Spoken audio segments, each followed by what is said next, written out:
कितने कितने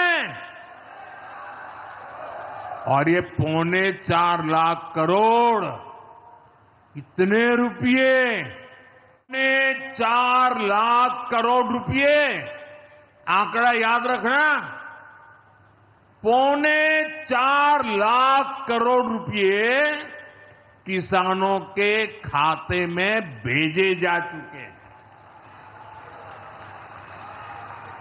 जरा आप मेरे साथ बोलेंगे कितने 4.25 लाख करोड़ कितने के खाते में जमा किए किसके खाते में जमा किए मेरे किसान भाई बहनों के खाते में।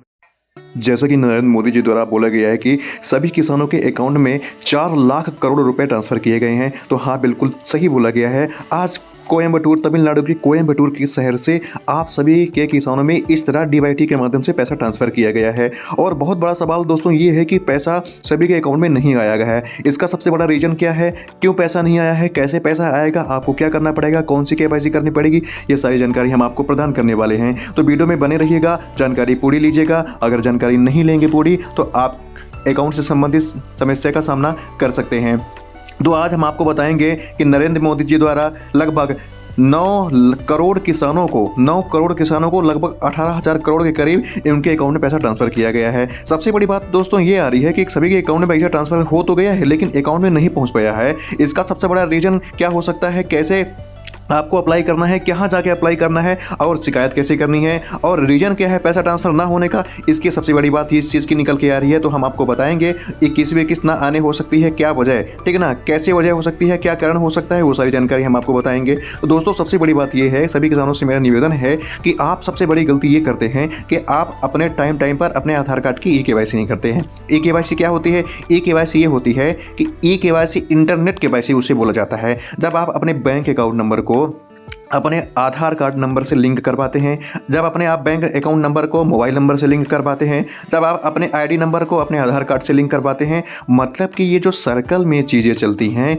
ये सभी चीज़ें आपके केवाईसी से रिलेटेड ही आती हैं। इनमें से कोई एक भी अगर आप जानकारी छोड़ देंगे, अगर आप कोई एक भी चीज़ छोड़ देंगे तो आपके बैंक अकाउंट में पैसा, कोई भी पैसा, चाहे वो लाडली बहना का हो, चाहे वो लाडली आवास योजना को हो, चाहे वो लाडली किसान योजना को हो, अगर आपके बैंक की केवाईसी नहीं होगी तो आपके बैंक अकाउंट में पैसा नहीं आएगा। तो चलिए हम आपको बताएंगे कि आप अपने बैंक अकाउंट नंबर की केवाईसी करेंगे, कैसे करेंगे, ये सारी जानकारी हम आपको बताएंगे। और सबसे बड़ी बात हम आपको ये बताने जा रहे हैं कि एक किसान समृद्धि योजना आने वाली है दोस्तों। उस किसान समृद्धि योजना में वो सभी किसान पात्रदार होंगे जो किसान के पास 1 से 2 एकड़ कम जमीन है। अगर आपके पास 1 से 2 एकड़ से कम जमीन है तो आपको हर 6 महीने में 10,000 की राशि प्रदान की जाएगी। वो 10,000 की राशि कैसे प्रदान की जाएगी, किस लिए प्रदान की जाएगी और उसका आप क्या फ़ायदा उठा सकते हैं, वो सारी जानकारी हम आपको बताएंगे। तो चलिए वीडियो में बने रहिएगा। और सभी भाइयों, किसान भाइयों से निवेदन है कि चैनल में नए हो तो चैनल को 100% सब्सक्राइब जरूर करिएगा ऐसी जानकारी के लिए।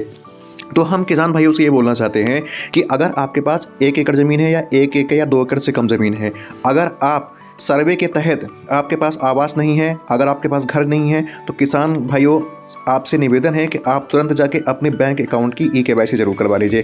पहले सबसे बड़ी चीज़ क्या है कि आप किसी भी ऑनलाइन शॉप में जाइए, उसको बोलिए कि मेरे अकाउंट से मेरा नंबर लिंक कर दो। जब वो आपके अकाउंट से या फिर आपके मोबाइल नंबर से, आपके आधार कार्ड से आपका मोबाइल नंबर लिंक करेगा तो वो 24 घंटे बाद आपका अपडेट हो जाएगा। फिर उसे लेकर आपको बैंक जाना पड़ेगा। बैंक में आपको एक एप्लीकेशन फॉर्म भरना पड़ेगा। एप्लीकेशन फॉर्म भरना पड़ेगा, उसमें आपका अपना मोबाइल नंबर लिखना पड़ेगा, अपना आधार कार्ड लिखना पड़ेगा और बैंक अकाउंट के जो मैनेजर है उसको बोलना पड़ेगा सर हमारे अकाउंट की केवाईसी आप कर दो। केवाईसी जैसे ही वो आपका करेगा तो 24 घंटे बाद वो फिर से आपके अकाउंट में अपडेट हो जाएगा। अपडेट होते ही आपके मोबाइल नंबर पर एक एसएमएस आएगा कि हाँ आपके बैंक अकाउंट की केवाईसी हो चुकी है। बहुत लोगों का सवाल है कि केवाईसी होने के बावजूद भी उनके अकाउंट में पैसा नहीं आता है। इसका सबसे बड़ा रीज़न ये है कि केवाईसी करने के बाद भी पैसा नहीं आता, उनके अकाउंट की डीबीटी ऑन नहीं होती है। डीबीटी भी ऑन करवाना बहुत ज़रूरी है दोस्तों। अगर आप अपनी डीबीटी अपने बैंक अकाउंट की ऑन नहीं करवाएंगे तो आपके अकाउंट में फिर भी पैसा नहीं आएगा। डीबीटी क्या होती है, चलिए इसके बारे में आपको बताते हैं। डीबीटी बैंक अकाउंट की होती है दोस्तों जो कि रिन्यूअल अकाउंट से रिलेटेड होती है। रिन्यूअल मतलब ये होता है कि साल भर या 6 महीने में आपको डीबीटी अकाउंट की करवानी पड़ती है। वो कैसे होती है, वो बैंक मैनेजर क्यों करता है, आपको अपने बैंक मैनेजर जाके, बैंक ऑफिस जाके आपको एक फॉर्म अप्लाई करना पड़ेगा। उसको बोलना पड़ेगा सर हमारे बैंक अकाउंट की डीबीटी करवा लीजिए। डीबीटी करवाने के लिए आपके अकाउंट से लेन देन कंटिन्यू होना बहुत ज़रूरी है। अगर आप बहुत देर तक अपने बैंक अकाउंट से लेन देन नहीं किए हैं और पैसा डाले हैं, निकाले नहीं है, या निकाले हैं तो डाले नहीं है, ये चीज़ें आपको करना बहुत ज़रूरी है। इसका ध्यान रखिएगा, अपने बैंक अकाउंट की लेन देन जरूर कर लीजिएगा, डीबीटी ऑन करवा लीजिएगा। ये सभी प्रोसेस करने के बाद आपके बैंक अकाउंट में वो लाडली बहना जो लाडली बहना की किस्त है, या फिर लाडली किसान योजना की किस्त है, या फिर जो अभी की किस्त जारी हुई है लगभग 9 करोड़ किसानों को अकाउंट में, जो लगभग देखिए जो नरेंद्र मोदी द्वारा रिमोट द्वारा लेकर ये जो ट्रांसफ़र कर रहे हैं, तो ये किस्त जो आपके अकाउंट में आ रही है, इसके लिए आपको तुरंत ये KYC करने के बाद आपके अकाउंट में पैसा आ जाएगा। तो दोस्तों ये रही जानकारी आज की KYC के बारे में, हमने आपको सारी चीज़ें बता दी। अगर आप इनमें से कोई भी चीज़ें अगर नहीं की है तो तुरंत जाके अपने अकाउंट का KYC कर लीजिए। हमारे कमेंट में बताइए कि आपको क्या परेशानी आ रही है, वो अगला वीडियो हम उससे के लिए लेकर आएंगे। तो दोस्तों